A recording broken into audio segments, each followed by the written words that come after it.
A very good morning, 7th class students.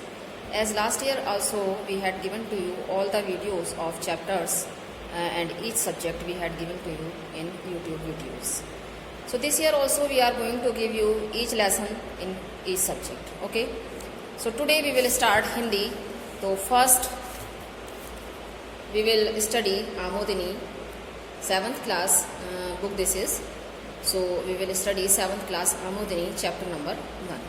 Okay, and we can come on chapter number 1.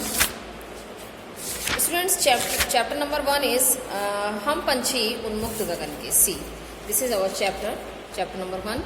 हम पंछी उन्मुक्त गगन के. तो बच्चों इस चैप्टर में कवि शिवमंगल सिंह सुमन जी हैं इस कविता के.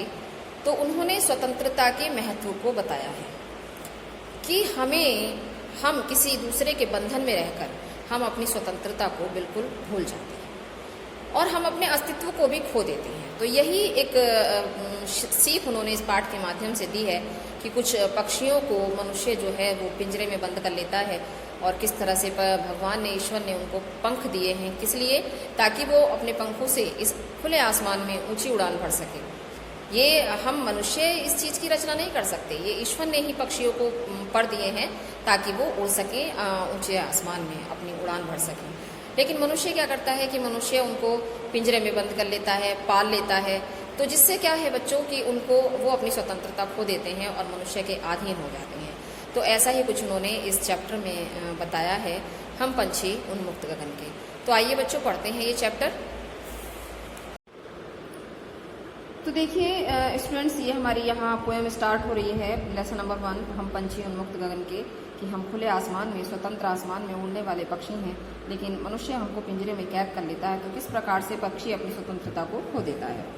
तो हम पंछी उन्मुक्त गगन के पिंजरबद्ध न गा पाएंगे. यहाँ कह रहे हैं पक्षियों की तरफ से ये कहा गया है कि हम पंछी उन्मुक्त गगन के, हम खुले आसमान में, स्वतंत्र आसमान में उड़ने वाले पक्षी हैं, पिंजरबद्ध न गा पाएंगे. अगर मनुष्य हमें पिंजरे में, पिंजरबद्ध यानी कि पिंजरे में कैद होकर, अगर मनुष्य हमें पिंजरे में कैद कर ले, बंद कर ले, हमारी स्वतंत्रता को खो दे, तो हम अपनी जो स्वतंत्रता की चहचहाहट है, सुंदर गान है, मधुर गान है, जो सुबह उठकर पक्षी जब हम देखते हैं तो पक्षी भोर के समय में कितनी सुंदर ध्वनि में अपना गान करते हैं, तो वो सब ये पक्षी नहीं कर पाएंगे.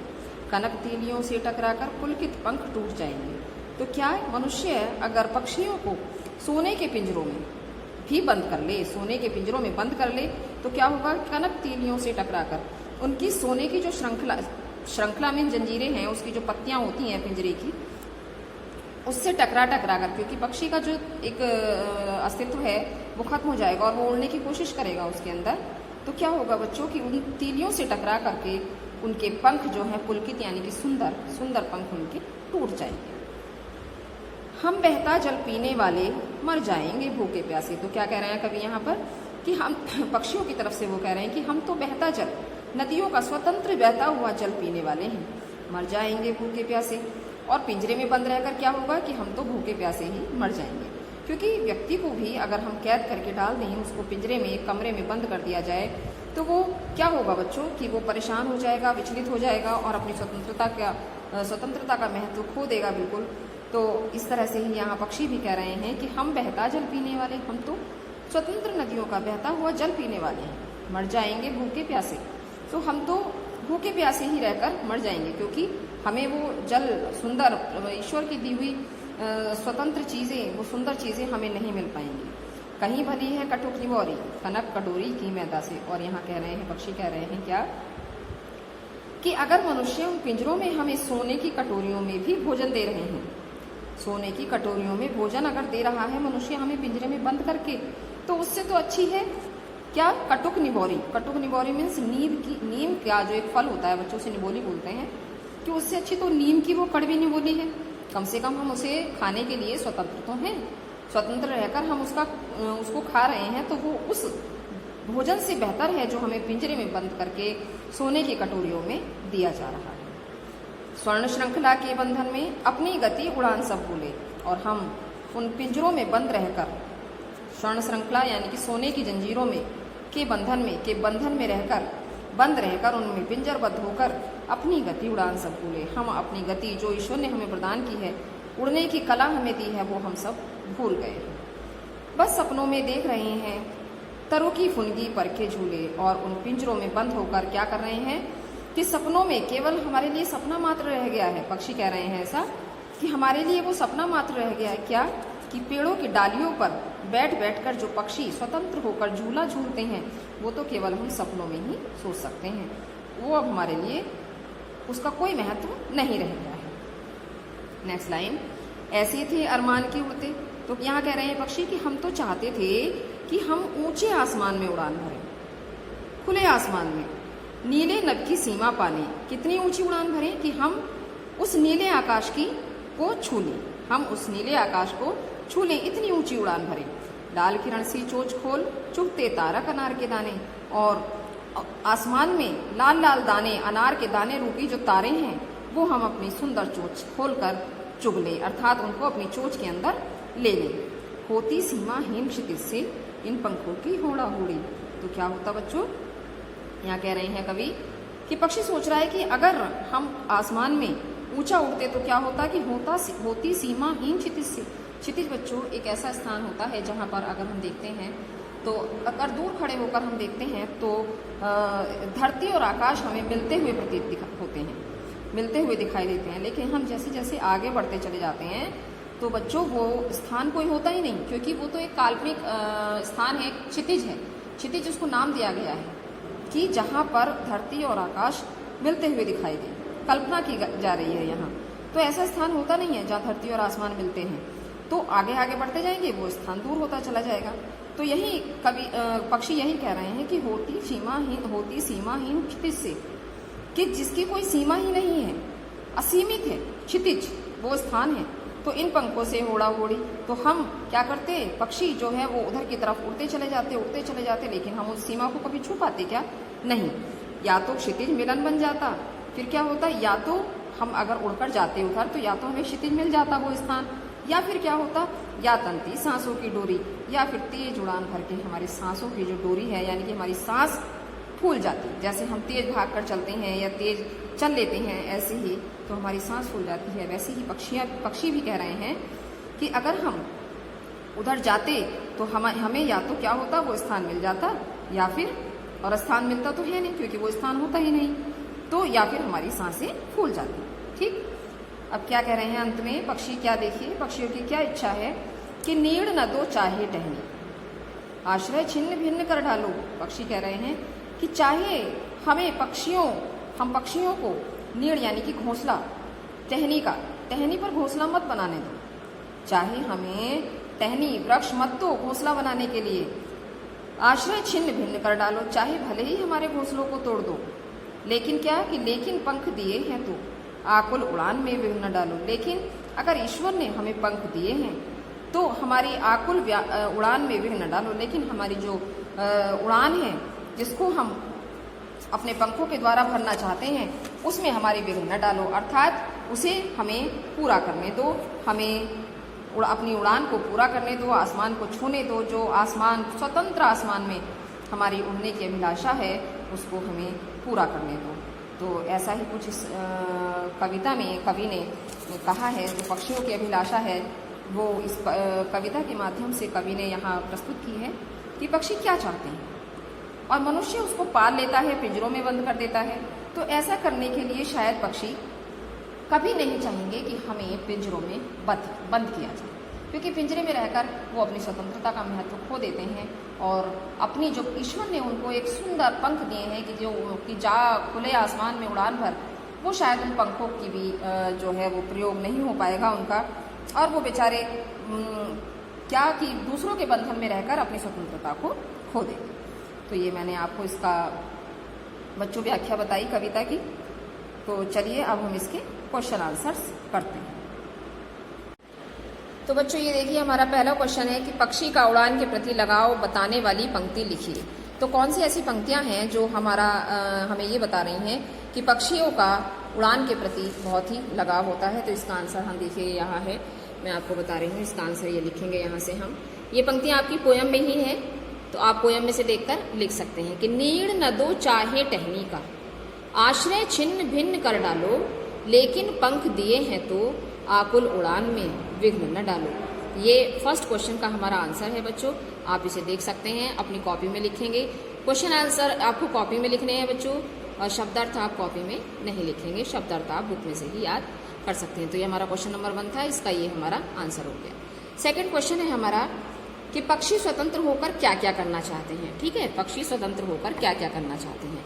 तो देखिए इसका आंसर ये होगा, सेकंड क्वेश्चन है हमारा, ये रहा देख लीजिए आप, और ये हमारा इसका आंसर है कि पक्षी स्वतंत्र होकर नीला आकाश छूना चाहते हैं और आसमान में चमकते तारे को लाल लाल चोंच से चुगना चाहते हैं। ठीक है, ये हमारा सेकंड क्वेश्चन का आंसर हो गया कि पक्षी स्वतंत्र होकर नीला आकाश छूना चाहते हैं और आसमान में चमकते तारे को लाल लाल चोंच से चुगना चाहते हैं। ठीक है, ये हमारा सेकंड क्वेश्चन का आंसर हो गया। ठीक है, अब हम आते हैं थर्ड क्वेश्चन पर। थर्ड क्वेश्चन है हमारा, क्या सुविधाओं के लालच में हम अपनी स्वतंत्रता खो देते हैं? विस्तार से लिखिए। ठीक है, तो ये हमारा देखिए थर्ड क्वेश्चन का आंसर है, ये देख लीजिए। जी हाँ, यह बात बिल्कुल सत्य है कि सुविधाओं के लालच में हम अपनी स्वतंत्रता खो देते हैं, क्योंकि बंधन में रहकर सुविधाएं प्राप्त करने पर हम अपनी स्वतंत्रता का महत्व भूल जाते हैं और पराधीन रहकर हमें उन सुविधाओं की आदत पड़ जाती है। क्यों? क्योंकि हम दूसरों के अधीन रहकर हमें कुछ मेहनत करने की जरूरत नहीं होती, कुछ हमें काम करने की जरूरत नहीं होती, और वो सारी सुविधाएं हमें मिलती रहती हैं। और इस चक्कर में क्या है बच्चों, हम अपनी स्वतंत्रता का महत्व भूल जाते हैं और हमें दूसरों के अधीन रहकर यानी कि पराधीन रहकर हमें उन सुविधाओं की आदत पड़ जाती है। नेक्स्ट क्वेश्चन है हमारा कि पक्षी को पिंजरे में कौन कौन सी सुविधाएं मिलती हैं। ठीक है, अब नेक्स्ट पेज पर आते हैं हम।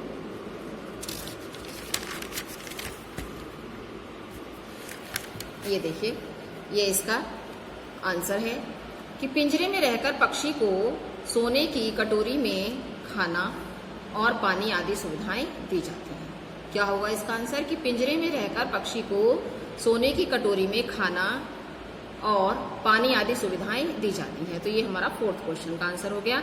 अब हमारा एक लास्ट क्वेश्चन रह गया है, क्वेश्चन नंबर 5। ठीक है, उसका आंसर मैं आपको बताती हूँ अभी। देखिए क्वेश्चन नंबर 5 है हमारा, ये देखिए कि पक्षियों को पिंजरे में बंद रखने से पर्यावरण को क्या नुकसान होता है। ठीक है, तो ये हमारा आता है लास्ट क्वेश्चन का आंसर, ये रहा देख लीजिए कि पक्षियों को पिंजरे में बंद रखने से सर्वप्रथम तो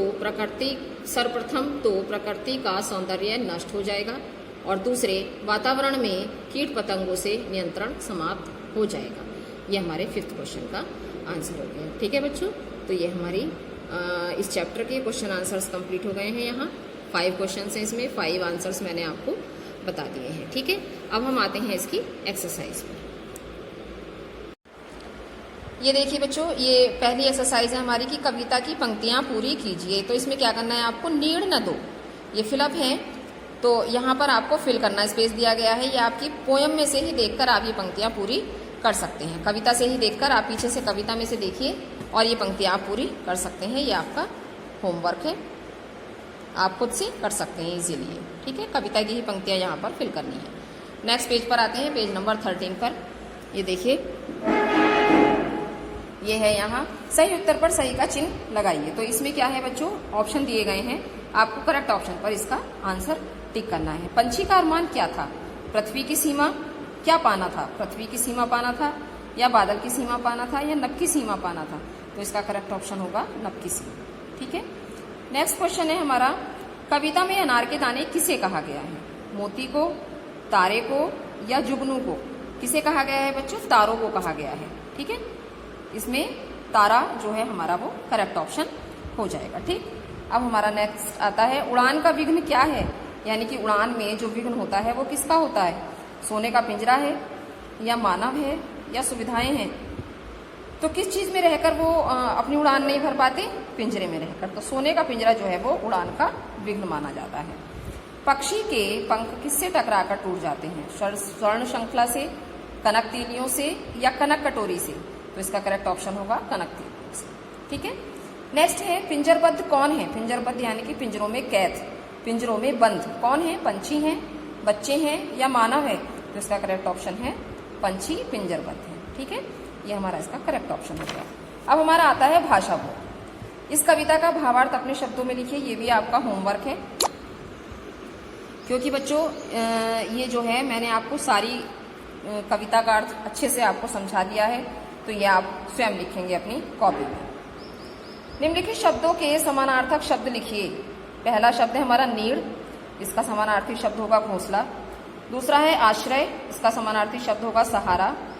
तीसरा है पंछी, इसका समानार्थी शब्द होगा पक्षी या खग। स्वर्ण सोना कनक, जल का नीर, नभ का आसमान, तो ये हमारे समानार्थी शब्द हैं। नेक्स्ट एक्सरसाइज है हमारी निम्नलिखित शब्दों के विलोम शब्द लिखिए। इनके में विलोम शब्द लिखने हैं। विलोम यानी कि उल्टा अर्थ देने वाले।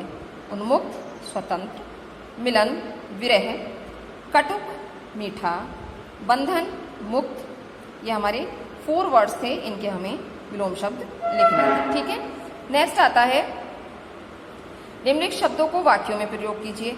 अब ये हमें वाक्यों में प्रयोग करना है, तो देख लीजिए कैसे करना है आपको। ये भी आपका बच्चों, अगर आप अपनी इच्छा से करना चाहते हैं तो अपनी इच्छा से भी आप वाक्य इसमें लिख सकते हैं।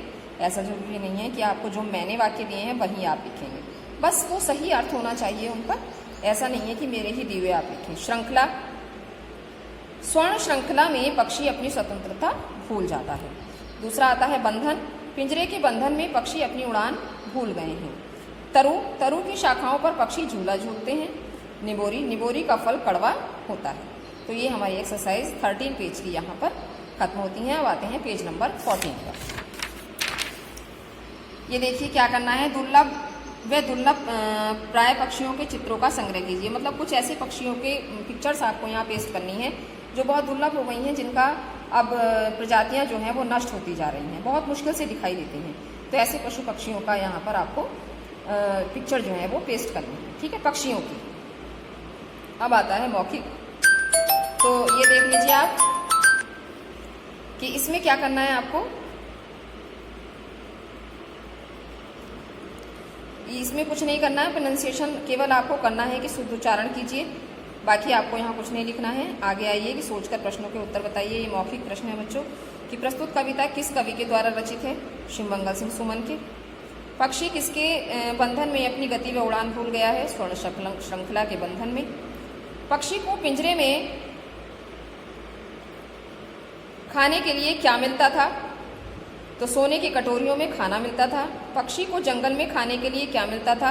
नीम की कड़वी निबोरी, या आप ये भी लिख सकते हैं मनचाही वस्तु। ये भी आप लिख सकते हैं इसकी जगह पर कि उनको मनचाही वस्तु खाने के लिए मिलती थी। ठीक है, पक्षी की क्या प्रार्थना है? पक्षी की प्रार्थना ये है कि उनको पिंजरे में बंद ना किया जाए। कठिन। और लेसन 1 हमारा इसके साथ ही कंप्लीट होता है बच्चों। तो इसमें आपसे ये कहना चाहूँगी कि एक आप नोटबुक बनाएंगे। वैसे मैंने लाइव क्लास में भी आपको ये वर्क करा दिया है, चैप्टर नंबर 1 कंप्लीट करा दिया है। लेकिन जो बच्चे लाइव क्लास में नहीं आ पाए हैं या स्कूल नहीं आए हैं एक दिन भी, वो वीडियो से अपना वर्क कंप्लीट कर सकते हैं। एक कॉपी बनाएंगे, उसमें आपको शब्दार्थ नहीं लिखने हैं, केवल क्वेश्चन आंसर्स लिखने हैं। वर्क आपका नीट एंड क्लीन होना चाहिए बिल्कुल, और सही लिखना चाहिए आप। ठीक है, कोई भी आप स्पेलिंग मिस्टेक नहीं करेंगे। ठीक, नहीं तो आपको 2 बार 3 बार 4 टाइम्स कितनी भी बार चाहिए, अगर जितनी बार आप गलत करेंगे मैं आपको उतनी ही टाइम 2 बार से 3 बार 4 बार मैं आपको वर्क कंप्लीट कराऊंगी। ठीक है, बार बार सोच लीजिएगा ये बात कि अगर आप गलत लिखेंगे तो मैं आपको वो वर्क बार बार कराऊंगी। ठीक है, तो आप लर्न करते रहिए और ये वर्क कंप्लीट कर लीजिएगा। Thank you.